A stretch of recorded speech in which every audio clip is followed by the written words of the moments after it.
muchos se preguntan si estamos en los tiempos del fin.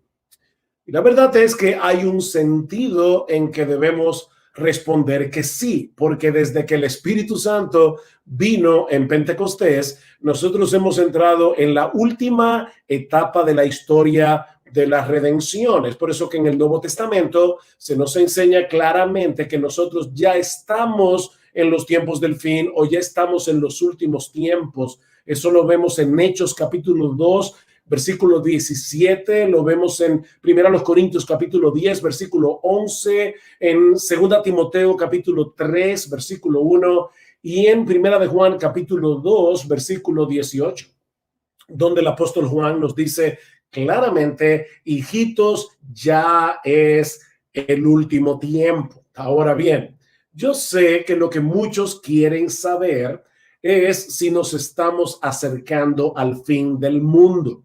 Y esa es la pregunta que yo quisiera abordar en esta ocasión a la luz del capítulo 13 del Evangelio de Marcos. Y yo les pido, por favor, si tienen sus Biblias, que vayan a Marcos capítulo 13 o esta sección conocida como el discurso del Monte de los Olivos por el lugar donde este discurso fue pronunciado.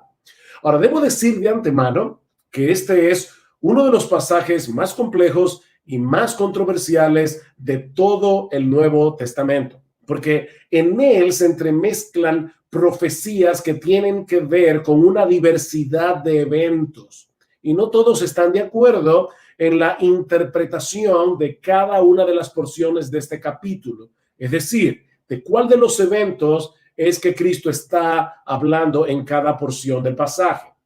Mis hermanos, hay algunos aspectos de las Escrituras en los que podemos tener diferencias de opinión, porque no ponen en juego las grandes doctrinas del cristianismo, en la que todos debemos estar de acuerdo.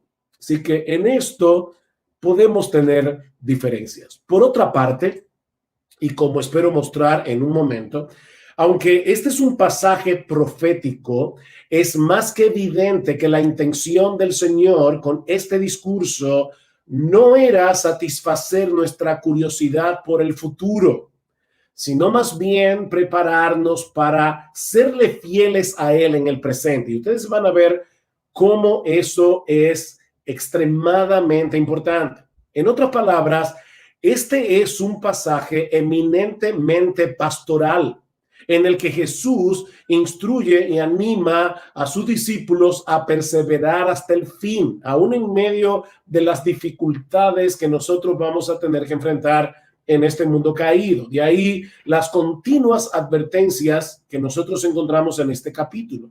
Si van a Marcos capítulo 13, van a ver cómo hay varios versículos donde el Señor nos advierte que debemos estar velando. Versículo 5. Jesús respondiéndoles comenzó a decir, mirad que nadie os engañe. Versículo 9. Pero mirad por vosotros mismos. Versículo 18. Orad pues que vuestra huida no sea en invierno. Versículo 21. Entonces, si algunos dijeren, mirad, aquí está el Cristo, o mirad, allí está, no le creáis. Versículo 23. Mas vosotros mirad. Versículo 28. De la higuera aprended la parábola, versículo 33. Mirad, velad y orad, versículo 35. Velad pues, porque no sabéis cuándo vendrá el Señor de la casa, versículo 37. Y lo que a vosotros digo, a todos lo digo, velad. Ven, hermanos, cómo la intención de este pasaje es eminentemente pastoral. Mis hermanos, la Biblia no fue escrita para que podamos enterarnos hoy de las noticias de mañana. La Biblia fue escrita para que podamos conocer a Cristo tal como Él es presentado en el Evangelio, tanto para nuestra salvación como para nuestra santificación. Y es mi intención exponer este pasaje con este propósito pastoral en mente, no para satisfacer una curiosidad que no es saludable para el cristiano. Habiendo hecho esta aclaración y a la luz de la inquietud que hemos planteado ya sobre las señales del fin del mundo, en esta ocasión quiero concentrarme básicamente en los primeros 13 versículos de Marcos 13. Y los pasajes paralelos que se encuentran en Mateo 24 y en Lucas 21. Así que permítanme, antes que todo, colocar este texto en su contexto. Y por favor, yo les pido, mis hermanos, que tengan paciencia. Cuando yo era niño y nos mudamos de un pueblo a la capital, mi familia estaba construyendo la casa paterna y mientras hacían los cimientos de la casa, lo que nosotros llamamos la zapata, nosotros íbamos continuamente y a mí me daba la impresión de que la construcción no estaba avanzando. Bueno, yo les voy a pedir que tengan paciencia porque vamos a tener que primero echar los cimientos y puede ser que te dé la impresión de que no estamos avanzando, pero te vas a dar cuenta después cómo este contexto es tan importante para entender el tema que nos ocupa en esta tarde. Este discurso de Monte de los Olivos fue pronunciado durante la Semana de la Pasión, que comenzó el llamado Domingo de Ramos, cuando Jesús entró por última vez en la ciudad de Jerusalén para celebrar la Pascua con sus discípulos. Miles de personas se habían aglomerado en la entrada de la ciudad, aclamando con gozo a Jesús como el Mesías, el Hijo de David. Y mis hermanos, si no conociéramos la historia y pudiéramos viajar a través del famoso túnel del tiempo hasta ese Domingo de Ramos en Jerusalén, pensaríamos que la nación de Israel estaba experimentando un avivamiento espiritual. Pero muy pronto iba a ser evidente que toda esa algarabía no era más que una fachada religiosa, que eso no reflejaba la realidad del corazón. Unos días más tarde, Israel iba a rechazar a su Mesías. Y eso tendría serias repercusiones tanto a nivel político como a nivel espiritual para esta nación que en el antiguo pacto era una teocracia. Ese lunes en la mañana, después del Domingo de Ramos, Jesús y sus discípulos se dirigían hacia el templo en Jerusalén y encuentran en el camino una mata de higuera llena de hojas pero sin fruto. Y en un acto simbólico, Jesús maldice la higuera. Ahora deben tener en cuenta que en el Antiguo Testamento el árbol de higuera representaba la nación de Israel. Jesús maldice este árbol y se seca hasta la raíz. Eso era Israel en los días del Señor. Un hermoso árbol lleno de hojas, pero que no tenía frutos, a punto de recibir todo el peso de la ira de Dios por su formalismo religioso. Inmediatamente después, el Señor entra en el templo con sus discípulos, echa fuera a los comerciantes, a los cambistas y acusa a los sacerdotes de haber convertido la casa de Dios, el templo de Dios, en una cueva de ladrones. Y esa fue la gota que derramó el vaso, porque eso fue el lunes, recuerden. El martes en la mañana, Jesús fue confrontado en el templo por los líderes religiosos de Israel con una serie de preguntas capciosas, tratando de que él se incriminara con sus propias palabras y así poderlo acusar delante del Sanedrín como un blasfemo. En ese contexto, el Señor les cuenta a los líderes religiosos una historia en forma de parábola. Estoy en Marcos 12, acerca de un hombre que había plantado una viña y que se la había arrendado a unos labradores. Pero cuando llegó el tiempo de la vendimia y el dueño envía a algunos de sus siervos a buscar la parte de los frutos que le corresponde, estos labradores malvados los afrentan y los golpean, llegando incluso a matar a algunos de estos siervos. Pero en vez de darles lo que merecía, el dueño decide enviarles lo más preciado que tenía, a su propio hijo, al amado de su corazón. Pero dice el texto que echándole mano, lo mataron y lo arrojaron fuera de la viña. Comienzan a ver, hermanos, la intención de esta parábola. Y ahora Jesús les pregunta, ¿qué hará entonces el dueño de la viña? Y ellos responden, llevará a esos miserables a un fin lamentable y arrendará la viña a otros labradores que le paguen los frutos a su tiempo. Recuerden, hermanos, eso es inmediatamente antes del discurso del Monte de los Olivos. Ahora, obviamente la viña de esta historia es la nación de Israel y los labradores son sus líderes. De hecho, dice en Marcos capítulo 12, versículo 12, que a partir de ese momento ellos trataban de prender a Jesús porque comprendieron que contra ellos había dicho la parábola. Ellos entendieron perfectamente el significado de esta historia. De manera que esta parábola nos enseña lo mismo que la maldición de la higuera. Israel perdería su estatus de nación teocrática y la viña sería entregada a otros labradores, la iglesia, que sí producirían los frutos que se esperaba de ella. Más adelante, en ese mismo día, el Señor pronuncia unas palabras bien duras contra los escribas y fariseos. Y esto se recoge en Mateo capítulo 23. Ahora recuerden, Mateo tiene su discurso del Monte de los Olivos en el capítulo 24. Así que este discurso contra los líderes de Israel se encuentra inmediatamente antes del discurso del Monte de los Olivos. Y de nuevo Jesús vuelve sobre el mismo tema, el juicio de Dios contra Israel. Dice en Mateo 23, por tanto, mirad, yo os envío profetas, sabios y escribas. De ellos a unos los mataréis y crucificaréis, y a otros los azotaréis en vuestras sinagogas y los perseguiréis de ciudad en ciudad. Y ahora escuchen, mis hermanos, para que recaiga sobre vosotros la culpa de toda la sangre justa derramada sobre la tierra, desde el justo Abel hasta la sangre de Zacarías, a quien asesinasteis entre el templo y el altar. En verdad os digo que todo esto vendrá sobre esta generación. O sea, lo que Jesús está diciendo aquí es que el juicio de Dios habría de caer sobre Israel mientras estuviera viva esa generación que le estaba escuchando en ese momento. El Señor finaliza su advertencia con estas palabras, Mateo 23:37. Jerusalén, Jerusalén, que matas a los profetas y apedreas a los que te son enviados. ¿Recuerdan la parábola de la viña? ¿Cómo Dios envió los siervos y los apedrearon?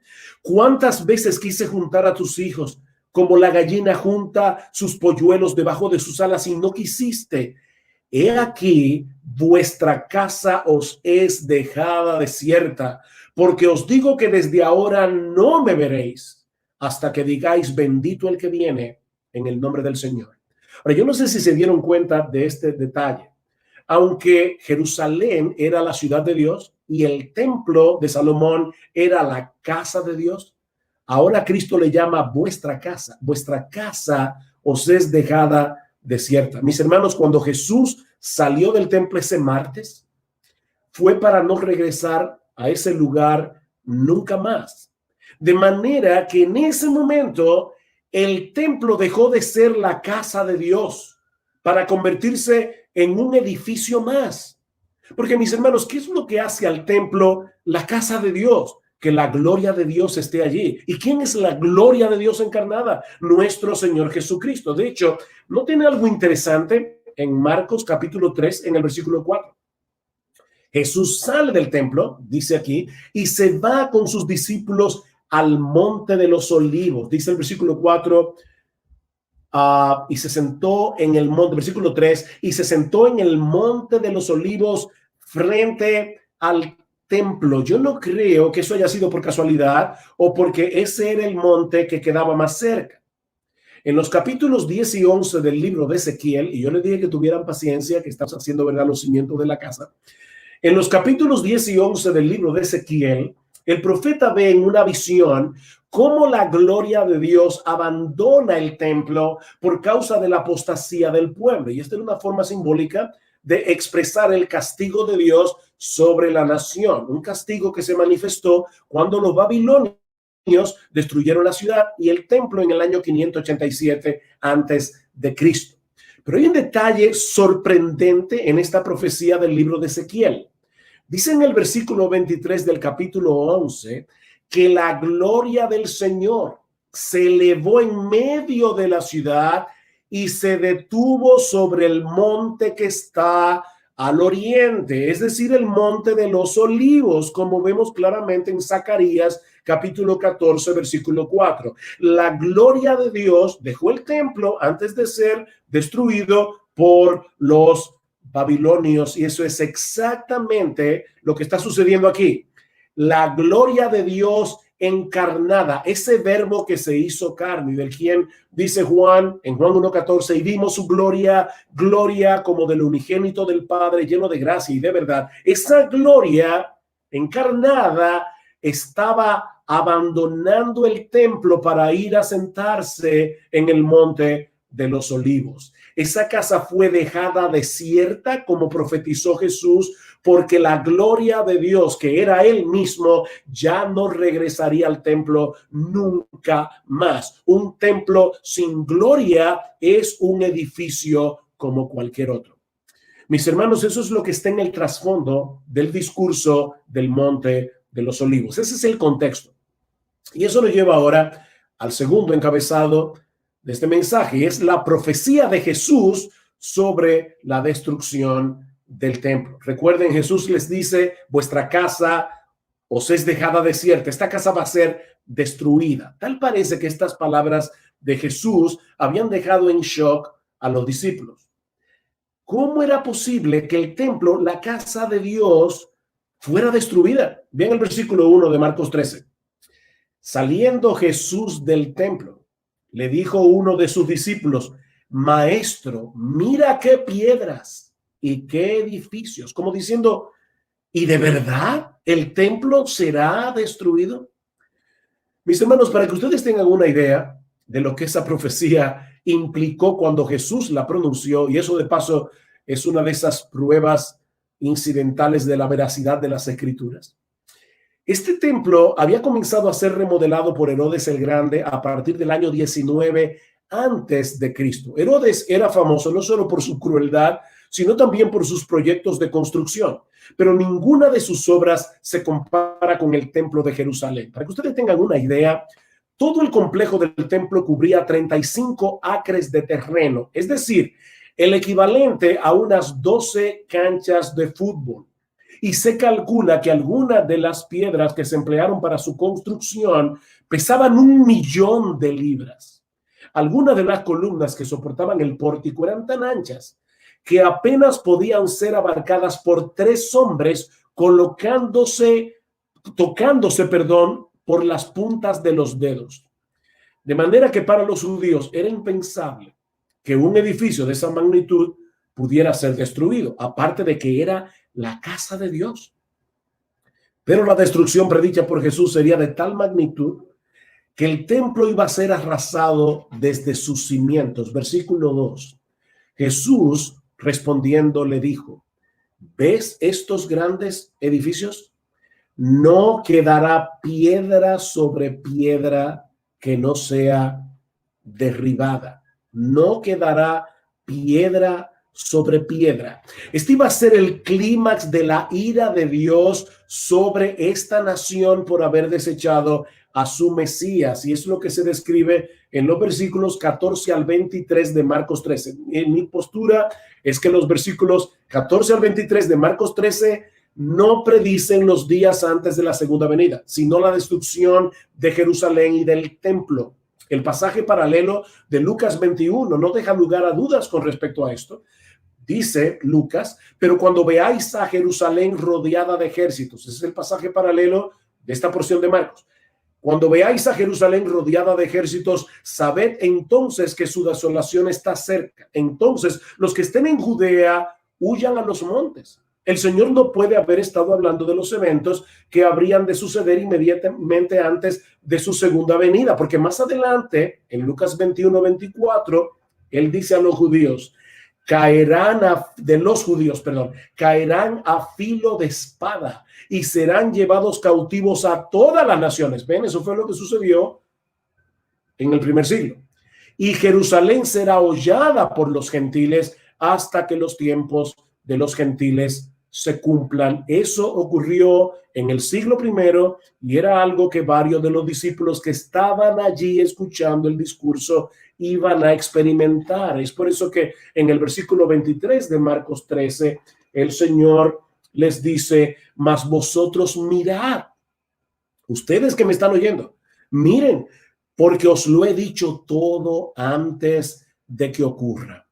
Tito, el hijo del emperador Vespasiano, atacó la ciudad de Jerusalén en abril del año 70 después de Cristo.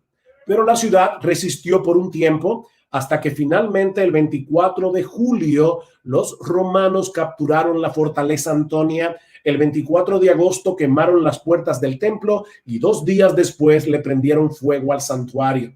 Ya para el 26 de septiembre de ese mismo año, toda la ciudad se encontraba en sus manos hasta que Tito la arrasó completamente, tal como Jesús lo había predicho 40 años antes. Solo quedaron en pie las 3 torres del palacio de Herodes en el muro occidental y parte de la muralla. Todo lo demás fue destruido. En el templo de Jerusalén no quedó piedra sobre piedra que no fuera derribada.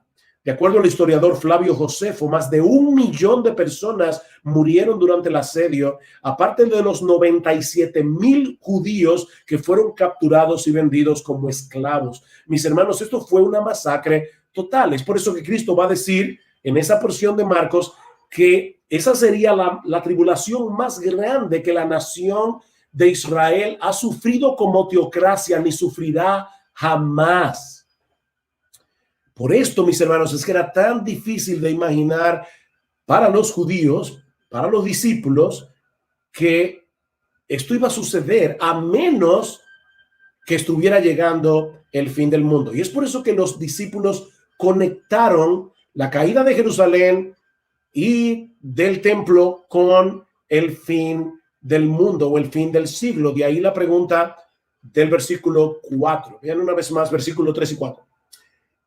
Y se sentó en el monte de los olivos frente al templo, y Pedro, Jacobo, Juan y Andrés le preguntaron aparte: dinos, ¿cuándo serán estas cosas? ¿Y qué señal habrá cuando todas estas cosas hayan de cumplirse? Perdón. En el pasaje paralelo, en el Evangelio de Mateo, encontramos la pregunta en una forma más completa. Dinos cuándo serán estas cosas, es decir, la destrucción de Jerusalén y del templo, y qué señal habrá de tu venida y del fin del siglo. ¿Ven cómo los apóstoles parecen estar conectando estos eventos al mismo tiempo? La destrucción de Jerusalén y el templo por un lado, y la segunda venida de Cristo y el fin del mundo por el otro. Pero Jesús quiere hacerles ver ahora que habrá un lapso de tiempo indefinido entre estos eventos. De ahí las advertencias del Señor que encontramos en los versículos 5 al 13, lo que me lleva a mi próximo encabezado, las advertencias de Jesús. La primera de esas advertencias la encontramos en los versículos 5 al 8, y es que tengan cuidado los discípulos de no dejarse engañar por las supuestas señales de su venida y del fin del mundo. Por favor, lean conmigo Marcos 13. Voy a pedirles, yo no sé si ustedes están captando con mi computadora el ruido que hay alrededor, pero estamos en elecciones y eso es lo que pasa en mi país, se convierte en un carnaval. Pero escuchen lo que dice versículos 5 al 8. Jesús respondiéndoles comenzó a decir: mirad que nadie os engañe, porque vendrán muchos en mi nombre diciendo yo soy el Cristo, y engañarán a muchos. Mas cuando oigáis de guerras y de rumores de guerras, no os turbéis, porque es necesario que suceda así, pero aún no es el fin, porque se levantará nación contra nación y reino contra reino, y habrá terremotos en muchos lugares, y habrá hambres y alborotos, y Lucas menciona también habrá pestes, habrá pestilencias, principios de dolores son estos. ¿Se dan cuenta, hermanos? Esta enseñanza de Jesús es tan clara que resulta increíble la cantidad enorme de personas que han sido engañadas a lo largo de la historia pensando que el fin del mundo estaba a la vuelta de la esquina, porque algunos de estos eventos, como los que el Señor está describiendo aquí, estaban ocurriendo. Pero Jesús les dice, vendrán falsos cristos, oiréis de guerras y rumores de guerras, naciones se levantarán nación contra naciones para pelear contra otros, reino contra reino, habrá terremotos, hambrunas, pestes, pandemias, pero todavía no es el fin, dice el Señor en el versículo 7. Estos solo son principios de dolores, dice Jesús en el versículo 8. Y esta es una posible referencia a los dolores de la mujer encinta. Es como si Jesús estuviera diciendo que la historia del mundo ya está preñada para dar a luz en algún momento el evento glorioso de la segunda venida de Cristo. Pero ¿saben qué, mis hermanos? No tenemos ni idea del tiempo que va a durar el parto. Si hay hermanas que me están mirando, y seguramente sí, muchas que han dado a luz, saben que una mujer puede estar 3 horas en labor de parto, otra puede estar 20 horas en labor de parto. Hay hermanas que han durado hasta un día, mujeres que duran más de un día en labores de parto. Nosotros no sabemos qué tiempo va a durar este parto, eso nadie lo sabe. Sí sabemos que los dolores de la mujer encinta se intensifican y se hacen más seguidos a medida que se acerca el alumbramiento del bebé. Y de la misma manera, podemos suponer que las señales que el Señor está mencionando aquí serán más intensas, serán más seguidas a medida que nos acercamos a su venida y al fin del mundo. Pero eso sigue siendo muy impreciso. Déjenme darles un ejemplo. Imaginen por un momento a los creyentes que vivieron a principios del siglo XX. En 1914 estalla la Primera Guerra Mundial, que termina en 1918, 4 años más tarde, con un saldo de unos 20 millones de muertos entre civiles y militares y una cantidad similar de soldados heridos. Y sin hablar de cómo eso afectó la economía mundial. Ese mismo año, 1918, llega la pandemia de la gripe española, la más letal de toda la historia, con un saldo de 40 millones de muertos. Es decir, que entre 1914 y 1920, que fue cuando terminó la pandemia de la gripe española, murieron unos 60 millones de personas. 60 millones de personas. Han pasado 100 años después de estos eventos y estamos en el 2020 y todavía estamos aquí. Mis hermanos, no caigamos en la trampa de querer discernir cuándo será el fin del mundo, porque lo cierto es que no lo sabemos. No lo sabemos. Sí, yo sé que el mundo está muy convulsionado. Yo sé que la inmoralidad parece ir rampante por todo el mundo, pero el fin tanto pudiera estar a la vuelta de la esquina como pudiera pasar décadas sin que ocurra. Y yo creo que es a eso que el Señor nos llama la atención al final del discurso. Yo le pido, por favor, que vayan a Marcos 13 y noten algo interesante aquí. Marcos 13, 14 al 23, encontramos la destrucción de Jerusalén y del templo. Versículo 24 al 27, la segunda venida de Cristo. Y ahora escuchen cómo Jesús termina este discurso. Versículo 28. De la higuera aprended la parábola. Cuando ya su rama está tierna y brotan las hojas, sabéis que el verano está cerca. Así también vosotros, a quienes ya yo les he dicho cuáles son las señales de la destrucción de Jerusalén y del templo que ocurrió en el siglo I. Dice, así también vosotros, cuando veáis que suceden estas cosas, conoced que está cerca a las puertas. De cierto os digo que no pasará esta generación hasta que todo esto acontezca. Ustedes que me están escuchando van a vivir esto. El cielo y la tierra pasará, pero mis palabras no pasarán. Así que los versículos 28 al 31 está hablando de los eventos del siglo I.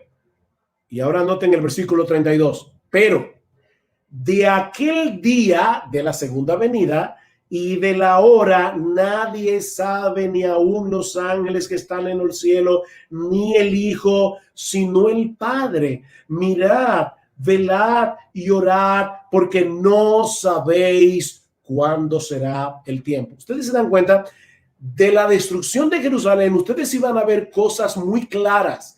Cuando ustedes vean a Jerusalén rodeada de ejércitos, huyan, porque en aquellos días algunos decían, no, no se preocupen que ya el Mesías viene, quédense en Jerusalén, la victoria será nuestra, y por eso muchos fueron masacrados. Pero los cristianos que le creyeron a Jesús pudieron huir de Jerusalén a tiempo. De manera, mis hermanos, que la primera advertencia del Señor es que no nos dejemos engañar. No nos dejemos engañar. Estas señales bien pudieran decirnos que la venida de Cristo está a las puertas, a la vuelta de la esquina, o pudieran pasar décadas. Nosotros no lo sabemos. La segunda advertencia del Señor es la que encontramos en los versículos 9 al 13 de Marcos 13.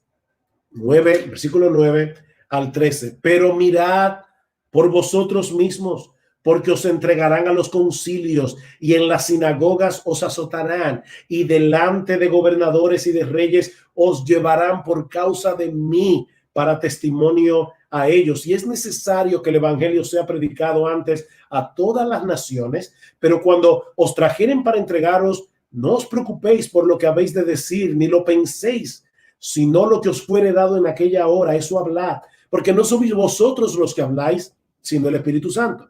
Y el hermano entregará la muerte al hermano y el padre al hijo, y se levantarán los hijos contra los padres y los matarán, y seréis aborrecidos de todos por causa de mi nombre, mas el que persevere hasta el fin, este será salvo. Básicamente, lo que el Señor nos está diciendo aquí es que los creyentes vamos a sufrir persecución de un modo u otro por causa de Él, por causa de nuestra relación con Él. Pero en vez de detener el avance de la iglesia, esas persecuciones servirán más bien para el avance del evangelio. ¿Vieron el versículo 9?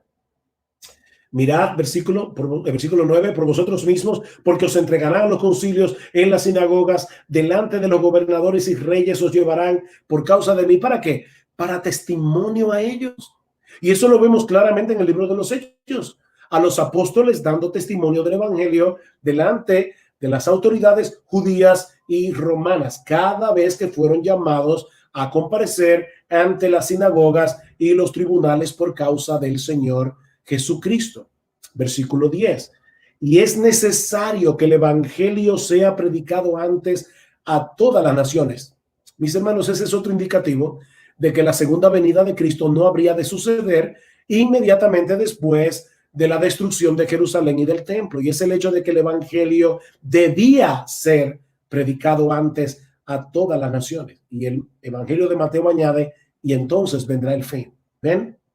Es necesario que nosotros prediquemos el evangelio, porque la promesa dada a Abraham es: en ti serán benditas todas las familias de la tierra. Y de nuevo, nosotros no podemos saber cuándo estará completada esta comisión que el Señor le ha dejado a su iglesia. Y por lo tanto, no podemos saber cuándo será el fin. ¿Cuándo terminará la iglesia de evangelizar a todas las etnias de la tierra? Nosotros no lo sabemos. Versículo 11. Perdón. Pero cuando os trajeren para entregaros, no os preocupéis por lo que habéis de decir, ni lo penséis, sino lo que os fuere dado en aquella hora, eso hablad, porque no sois vosotros los que habláis, sino el Espíritu Santo. El hecho de saber que ellos iban a tener que testificar delante de las autoridades mencionadas en el versículo 9 podía llenarlos del Señor, de temor. Pero el Señor los consuela con esta promesa: no se preocupen de antemano por lo que tengan que decir, porque cuando llegue el momento, el Espíritu Santo que está en ustedes los equipará con la sabiduría necesaria para que puedan responder de una manera apropiada.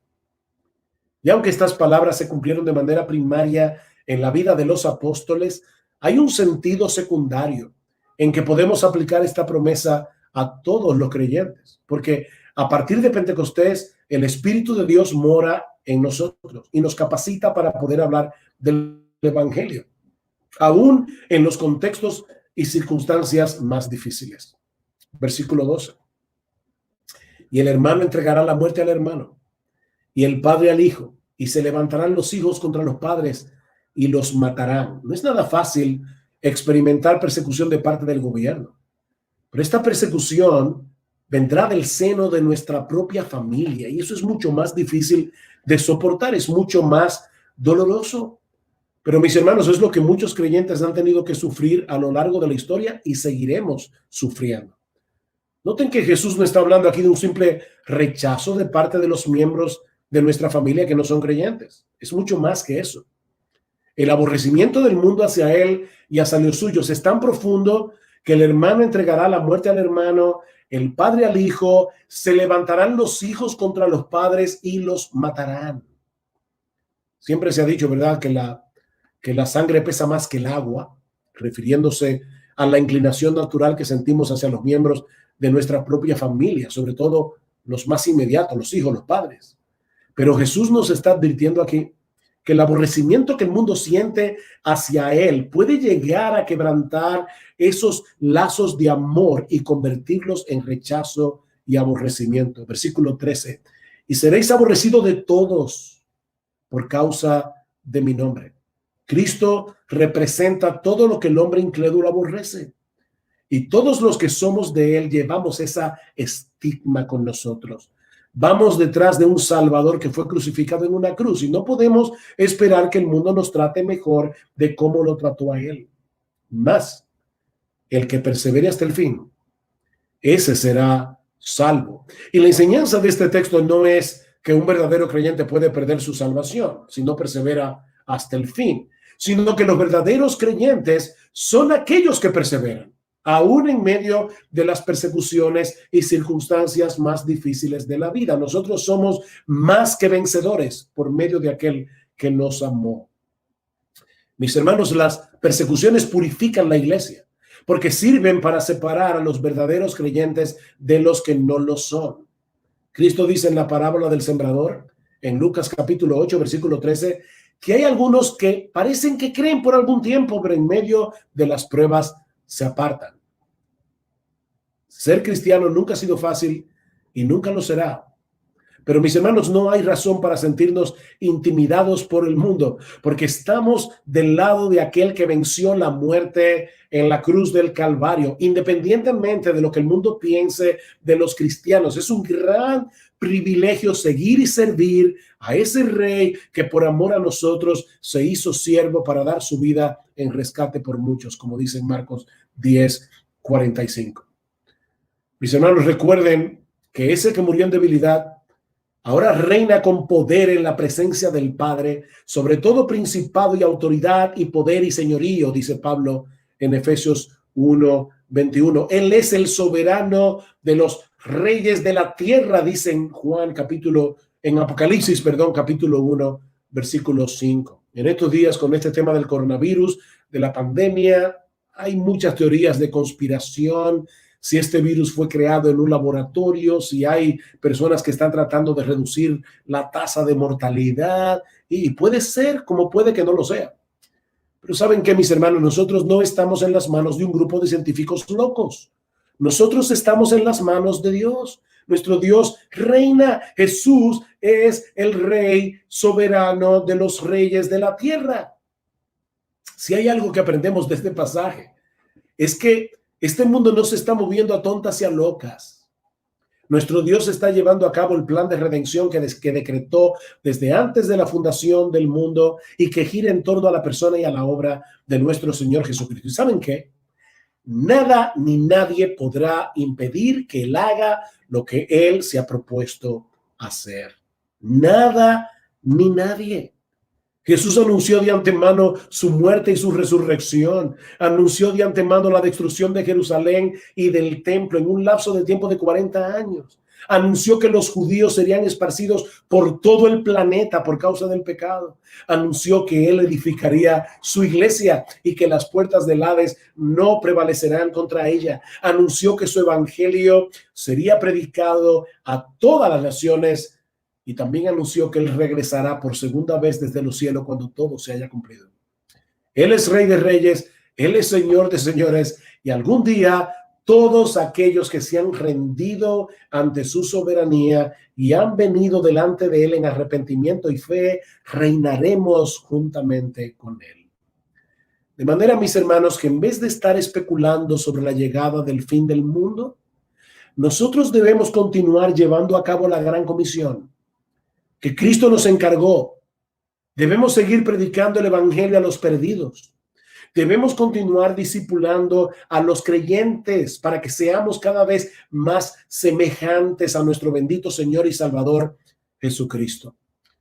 Mis hermanos, yo me temo que en estos días muchos que profesan ser cristianos están más pendientes de los periódicos que de su Biblia.